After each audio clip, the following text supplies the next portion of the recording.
Cette semaine, rencontre avec Jean-Noël Gertz, agriculteur en parking. Bonjour, je m'appelle Jean-Noël Gertz.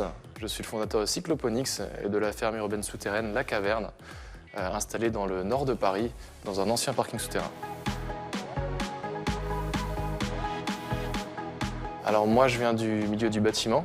Je suis ingénieur thermicien, donc tout ce qui est génie climatique, chaud, froid, ventilation, climatisation.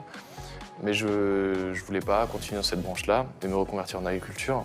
Et je trouve que c'est très pratique de s'y connaître un peu en énergie, en fluide, en chauffage, en ventilation, pour faire quelque chose dans un milieu contrôlé, souterrain. Donc j'ai regroupé deux passions en une. C'est ce qu'on fait ici.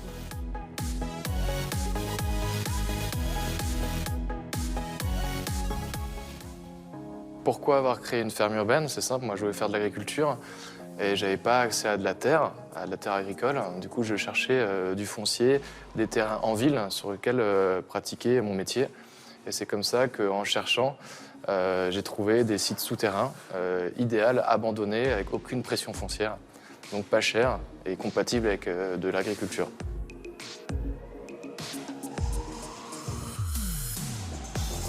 Le biomimétisme, c'est s'inspirer de la nature et de son environnement pour reproduire un écosystème vivant et productif. Et c'est ce qu'on essaie de faire ici, en étant contraint par le béton et en essayant de lui réinjecter de la biologie et du vivant, tout simplement.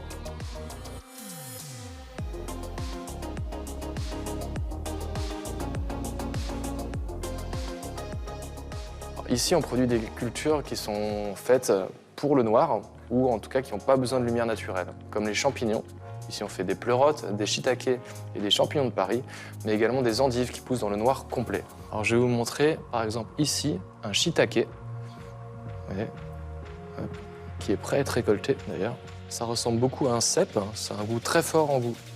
Et c'est pour ça que c'est souvent utilisé comme un substitut à la viande. Il y a beaucoup de recherches aussi là-dessus. Par exemple, chez moi, on fait des pizzas au shiitake.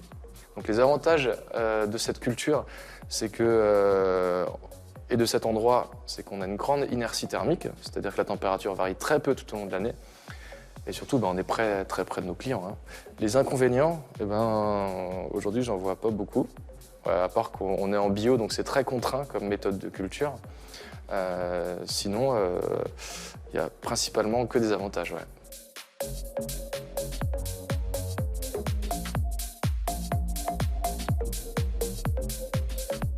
Ici, on est une exploitation agricole, quasiment en pleine ville, presque en plein cœur de Paris.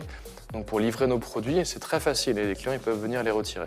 Donc de ce point de vue-là, c'est très peu énergivore, on a une empreinte carbone très faible.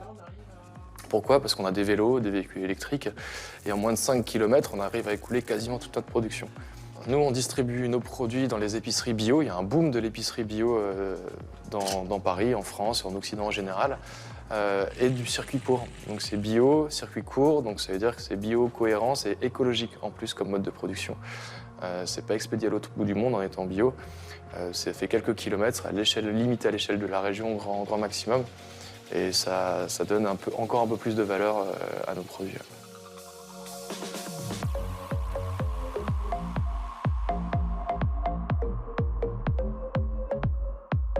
Nous avons d'autres projets pour l'avenir. Nous sommes en plein de travaux, en train de construire une nouvelle champignonnière dans le 19e arrondissement, à moins d'1 kilomètre d'ici, pour faire que du champignon de Paris, brun, à Paris, en bio.